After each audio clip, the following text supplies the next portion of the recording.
రాజ్ తరుణ్ లావణ్య కేసులో అసలు లావణ్య ఏం చేయబోతుంది? లావణ్యకి న్యాయం జరగబోతుందా లేదా?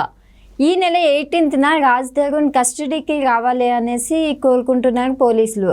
అయితే దీన్ని బట్టి లావణ్యకి ఎలాంటి న్యాయం జరగబోతుంది, నెక్స్ట్ లావణ్య ఎలాంటి స్టెప్ తీసుకోబోతుంది? సో ఈ టాపిక్ పై డిస్కస్ చేయడానికి నాతో పాటు senior journalist Yagnamurthy sir here with us. So ఆయన అడిగి మరిన్ని విషయాలు తెలుసుకుందాం. Hi sir. హాయ్ అమ్మా. సో అయితే ఇప్పుడు రాజ్ తరుణ్ వెళ్తున్నాడా? వెళ్తే ఒకవేళ లావణ్యకి ఎలాంటి న్యాయం జరగబోతుంది? సో ఈ కేసు మనకు తెలుసు, ఇప్పుడు ఆల్మోస్ట్ 11-12 రోజుల నుంచి ఇటు తెలుగు రాష్ట్రాల్లో చాలామందిలో క్యూరియాసిటీని కలిగిస్తున్నటువంటి ఒక అంశంగా ఉంది. మీడియాలో ప్రముఖంగా నలుగుతున్నటువంటి ఒక అంశంగా ఉంది. ఎందుకంటే రాజ్ తరుణ్ ఒక సెలబ్రిటీ, హీరోగా చాలా సినిమాలు చేశాడు. సినిమాలు కూడా రిలీజ్కి ఉన్నాయి. అందులో తిరగబడరా సామా అనేది రిలీజ్కి ఉంది. సో ఈ టైంలో అతను ఆ cinema heroine Malvi Malhotra, so వీళ్ళిద్దరూ కూడా ఎఫ్ఐఆర్లో ఉండి నన్ను దూరం పెట్టేశాడు రాజ్ తరుణ్. ఎందుకంటే మేము 10 సంవత్సరాల నుంచి కలిసి ఉంటున్నాం, గుళ్ళో పెళ్లి కూడా చేసుకున్నాం, భార్యాభర్తలుగానే మేము కలిసి జీవిస్తున్నాము. రాజ్ తరుణ్ నివాసంలోనే నేను అప్పటి నుంచి 10 ఏళ్ళ నుంచి ఉంటున్నాను. ఇప్పటికీ స్టిల్ అక్కడే ఉంటున్నాను. రాజ్ తరుణ్ వెళ్ళిపోయాడు ఇంట్లో నుంచి, నేను అక్కడే ఉంటున్నాను. అతని కుక్కలను కూడా నేనే పెంచుకుంటున్నాను, నేనే చూసుకుంటున్నాను అని ఆమెకి ఏదైతే పోలీసులకు ఇచ్చినటువంటి ఫిర్యాదులో పేర్కొన్నారో, సో దానికి సంబంధించి అంటే రాజ్ తరుణ్, నాకు రాజ్ తరుణే కావాలి, రాజ్ తరుణ్ నన్ను భార్యగా అంగీకరించాలి, కానీ రాజ్ తరుణ్ నా చావును కోరుకుంటున్నాడు అని చెప్పేసి ఆమె పోలీసులకి కంప్లైంట్ చేశారు. అలాగే పోయిన శుక్రవారం నాడు ఒక సూసైడ్ లెటర్ లాగా పోలీసులకి ఆమె ఒక లెటర్ రాశారు. అందులో ఈ విషయాలన్నీ కూడా పేర్కొన్నారు. సో ఇవన్నీ కూడా జరుగుతూ ఉన్నాయి. బట్ అయితే ఇంత జరిగిన తర్వాత రాజ్ తరుణ్, ఎందుకంటే ఆమె క్యారెక్టర్ని కరెక్ట్ మంచిది కాదు, ఆమె ఆల్రెడీ నాతోనే కాదు ఇంకొక అతనితో కూడా ఆమె రిలేషన్షిప్లో ఉంది అని చెప్పి మస్తాన్ సాయి అనే పేరుని రాజ్ తరుణ్ బయటపెట్టాడు. సో వీటికి సంబంధించినటువంటి ఆధారాలు ఈ రేపు 18వ తేదీ లోపు పోలీసుల ముందుకు వచ్చి అతను ఆధారాలు సమర్పించాలి.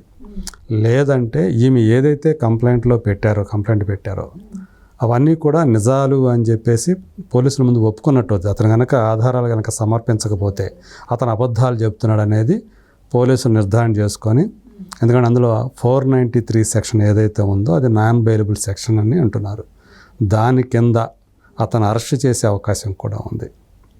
సో ఒకవేళ పోలీసుల సైడ్ నుంచి కానీ కోర్టు తనకి కనుక న్యాయం కనుక లభించకపోతే, ఒకవేళ న్యాయం జరగటంలో ఆలస్యం జరిగేటట్లయితే ఆమె నిరాహార దీక్ష కూర్చోవడానికి కూడా, లావణ్య నిరాహార దీక్ష కూర్చోవడానికి కూడా మానసికంగా పడుతున్నదని చెప్పేసి మనకు అందుతున్నటువంటి సమాచారాన్ని బట్టి తెలుస్తుంది.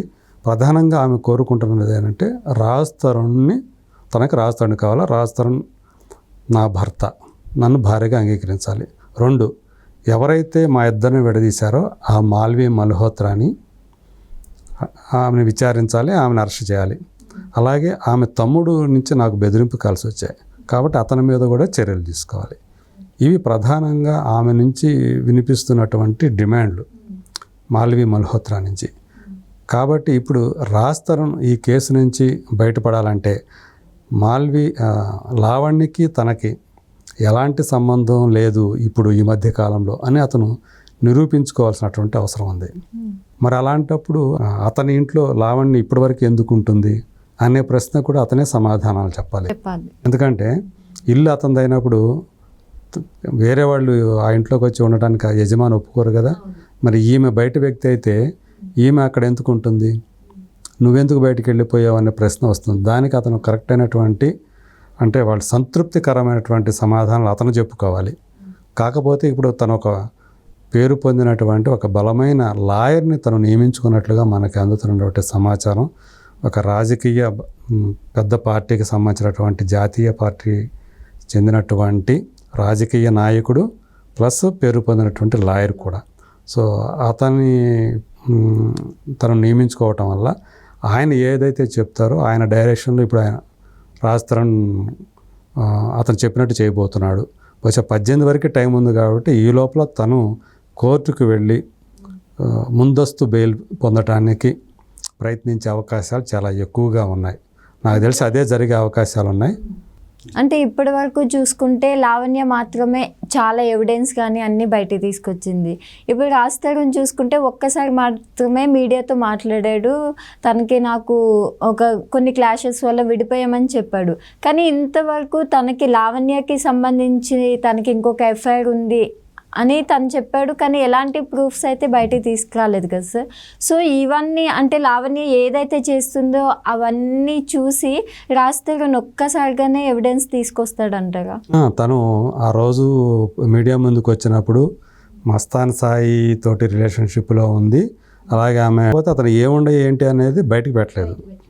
సో అవసరమైనప్పుడు అవన్నీ ఎప్పుడైతే అవసరం అవుతాయో అప్పుడు బయట పెడతానన్నట్టుగా అతను ఉన్నట్లు కనిపిస్తూ ఉంది. బహుశా తన దగ్గర ఏమైనా ఎవిడెన్స్లు ఉంటే వాటికి సంబంధించినటువంటి పోలీసుల ముందు అతను ప్రొడ్యూస్ చేయాల్సి ఉంది. ప్రొడ్యూస్ చేస్తే అప్పుడు పోలీసులు దాన్ని కన్సల్ట్ చేసి అతని వైపు నుంచి కూడా ఉంటాయి కాబట్టి అతను వెంటనే కోర్టు ప్రొసీడింగ్స్ ఏవైతే ఉంటాయో దాని ప్రకారం వెళ్తారో, అంటే అరెస్ట్ చేయకుండా. లేకపోతే అతను దగ్గర ఎవిడెన్స్లు కనుక లేకపోతే సో ఇమీడియట్గా అతన్ని తమ కస్టడీలోకి తీసుకొని జడ్జి ముందు హాజరుపరిచి రిమాండ్ విధించే అవకాశాలు చాలా ఎక్కువగా ఉన్నాయి. ఇప్పుడు మరి కాకపోతే అతని దగ్గర ఎవిడెన్స్లు ఏముండయి, నమ్మదగ్గమైనయా లేకపోతే అంటే అంత పెద్ద విశ్వసనీయ కథ ఫ్రూగ్గా ఉన్నాయా అనేది కూడా బలమైనటువంటి ఆధారాలు అయితే మాత్రం అతను వెంటనే అరెస్ట్ నుంచి తప్పించుకునే అవకాశం ఉంది. రేపు కోర్టులో మిగతా ఏవైతే ఉంటాయో పోలీసులు పెట్టే కేసు ఏదైతే ఉంటుందో ఆ కేసులకి రేపు వాదాలు ప్రతివాదాలు కోర్టు ముందు నడుస్తాయి. సో దాని తర్వాత అది ఎంతకాలం నడుస్తుందో మనకు చెప్పలేము. అది ఒకవేళ నేర నిరూపణ అయితే కనుక అప్పుడు అక్కడ జడ్జి వాళ్ళు డిఫెన్స్ చెప్పేది ఏదైతే ఉందో రాజ్ తరుణ్ చెప్పారు అది వాడు కరెక్ట్గా వీళ్ళు చెప్తున్న దాంట్లో న్యాయం కనిపిస్తుందని జడ్జి కనిపిస్తే అప్పుడు దానికి అనుగుణంగా తీర్పిస్తాడు. లేదు లావణ్య చెప్పే దాంట్లోనే ఎక్కువగా నమ్మదగ్గగా ఉంది, ఆమె ఎక్కువ ఆధారాలు సమర్పించింది కాబట్టి ఈమె చెప్పే దాంట్లో ఎక్కువ ఉందని చెప్పేసి అక్కడ వాళ్ళు నమ్మితే కనుక అట్లా ఈమెకి న్యాయం జరుగుతూ అటు రాజ్ తరుణ్కి సంబంధించి శిక్ష విధించే అవకాశాలు ఉంటాయి. ఇవన్నీ కాకుండా కోర్టు బయట రాజీ చేసుకునే అవకాశం ఎదురుగా ఉంది. మరి దానికి రాజ్ తరుణ్ ముందుకు వస్తాడా లేకపోతే లావణ్య ముందుకు వస్తుందా? ఎందుకంటే ఆమె ఒకటే డిమాండ్, నాకు రాజ్ తరుణ్ కావాలి అని అంటూ ఉంది. ఇప్పుడు లావణ్య నిరాహార దీక్ష చేయడానికి కూడా సిద్ధమవుతుంది అనేసి వచ్చింది. సో ఎందుకంటారు? ఎందుకంటే లావణ్య వైపు స్ట్రాంగ్ ఎవిడెన్స్ ఉంది. మరి తను ఎందుకు అయినా కూడా న్యాయం జరగకపోతే నిరాహార దీక్ష చేయాలనుకుంటుంది? రాజ్ తరుణ్ నన్ను అంగీకరించాలి భారీగా అనే డిమాండ్ తోటి ఆమె నిరాహార దీక్ష